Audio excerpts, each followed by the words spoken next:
Hey everybody, welcome back to Board and Savior. A little over a year ago, I reviewed a game called Uprising, Curse of the Last Emperor, and now I'm back, because I have more to say. The lovely folks over at Nemesis Games sent me the new True Solo mode, so let's freaking dish. The last time we talked Uprising, I was kind of obsessed with cubed ham, and it's just because there are a lot of dice in this game. It was stupid. I'm embarrassed. Don't worry, I promise. I'm much more mature now. Cubed cheese, cubed cheese, cubed cheese, cubed cheese, cubed cheese, cubed cheese. If you don't remember what the deal is with this game, go watch that other video for the full lowdown. If you think you can get by with just a quick recap, though. You are a rebel force fighting against an evil empire whose tendrils cascade out from the capital. While you are contending with this lawful evil empire, you must also deal with the hordes of chaos who claw their way out toward you from the frozen reaches at the edges of this board. You will explore a mysterious map, discovering new locations to mine for resources. You will collect feats and items. You will test your mettle against minions and bosses, and you will embark on epic quests and form a small but mighty a cappella group with members from other factions, touring these desolate lands and spreading a small amount of cheer in an otherwise hopeless world. Almost all of that was real. Before the True Solo mode dropped, if I wanted to play Uprising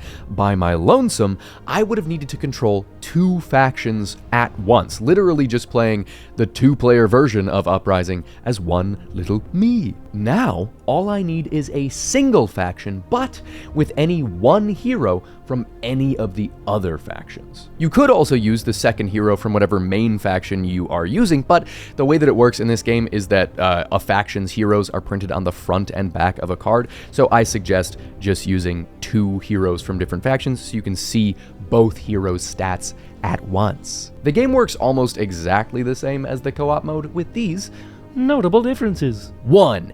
You get 10 action points instead of 8. They're these lovely little red crystals. 2. The board is different and also no longer cardboard. I don't know if this is like a deluxe thing to have the playmat. 3. You start with the 2 starting feats of your main hero as normal. For the secondary hero, you only get 1 of their starting feats, and you will remove any unit-specific feats from their deck because the units from their faction are not in the game. So it would be dead draws, and that would feel bad. So it's actually good that you're getting rid of those. And then 3, Chaos and the Empire get 1 victory point per unit of an enemy faction in their graveyard, as opposed to the normal 2, unless you are playing this on the hardest difficulty mode, which is Apocalypse mode, in which case they get 2 as normal, but the other modes, they get 1. Got it? That's it. 4. During the actions phase, you can move and explore with either of your heroes, and basically all of the rest is unchanged. So, why does solo feel easier than co-op? This is a really interesting question that has hounded me throughout my plays of True Solo Uprising. I played it once on the middle difficulty, twice on the hard difficulty, and once on the super ultra crazy mega hard difficulty. Notably, I did not use all of the extras that are included in other expansions. I used no Banes or Arch Nemeses or Mercenaries or Allies. For my money, there is plenty to track without those extra elements, and while they may be able to tweak difficulty to some extent, I don't know if they're worth the extra rules overhead that comes with them. I did add in all of the possible scary Red Skull cards and hexes, but I still, humble brag, wiped the floor with these hordes and legions. Okay, on super crazy mega ultra wacky hard, I don't know if we can call it a full floor wiping, but I did win decisively. Why? The differences that impact gameplay are controlling 2 heroes and having 10 action points instead of 8, and no shit, Sherlock, we find our answer there. Having effectively double the feats at your disposal made some aspects of the game exceedingly simple depending on your hero combination. I mean, maybe item costs are reduced so low with your feats that you can scoop up powerful artifacts early. Or maybe traversal is so easy that getting around the board feels less tough and more trivial. In the co-op mode, when you're controlling one hero, you can be very good at one thing.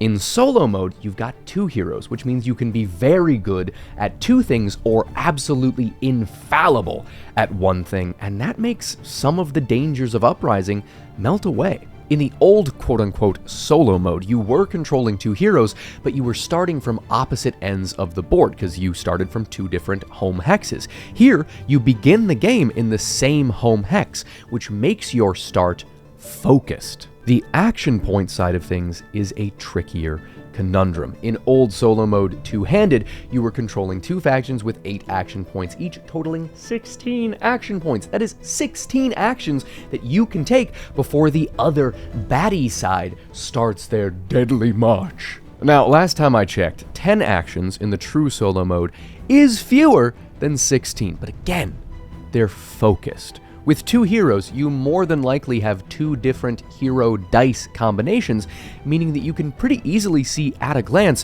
which hero is better suited to complete a given quest, say. I did not have many moments in my plays where I had to send the suboptimal hero off onto a particular quest, which meant that I didn't fail many quests at all. In fact, I don't think I failed a single quest across all of my plays of true solo mode. Only one of your heroes provides unit upgrades, yes, but both can still find feats that help out in combat.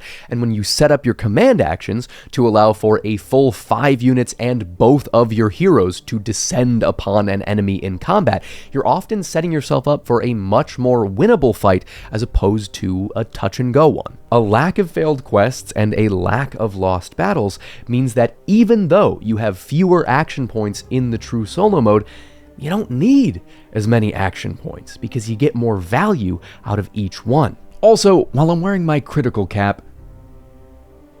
Oh my god, that's embarrassing. While I'm wearing my critical cap, setup.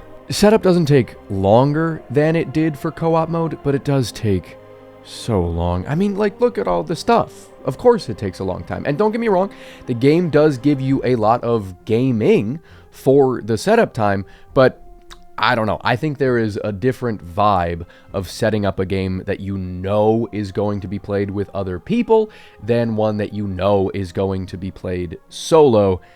Just a little tougher to find the motivation, maybe. This solo mode is paired with a large storage solution, which is on the crowdfunding page, which is live right now.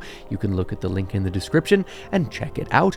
But I can't speak to the ease of setup with that storage solution, as I do not have it. And I would say, if I were to guess, that it would increase convenience, but it wouldn't necessarily solve this sticking point for me, because it's just like a lot of stuff. It's already well packaged. I don't think the receptacle that it comes out of is going to change the fact that, like, there's just a lot of pieces and things, like cards to shuffle and tiles to set up. Like, there's just a bunch. The big question, of course, is do you need this when the not true solo version of solo mode exists? You do not need it.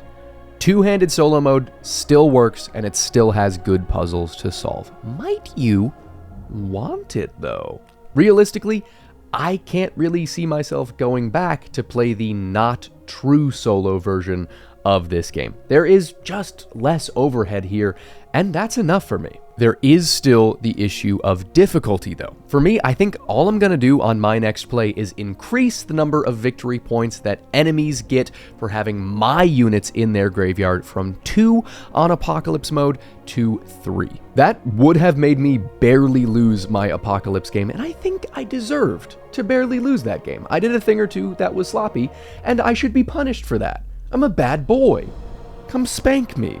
Getting this solo mode or not is going to come down to how much the overhead of two-handing it bugs you. Does it feel like there is just a little bit too much to track? First of all, fair. There is a lot to keep an eye on, even when you're playing it with friends. True solo mode trims down on bloat and tightens things up. It is not, in my opinion, an essential addition, but it is a welcome one.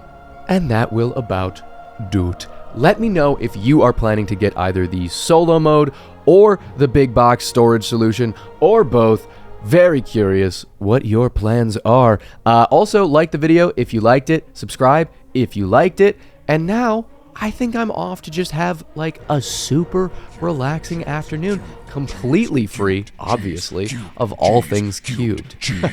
Take care. Cheese, cubed cheese, cubed cheese, cubed cheese.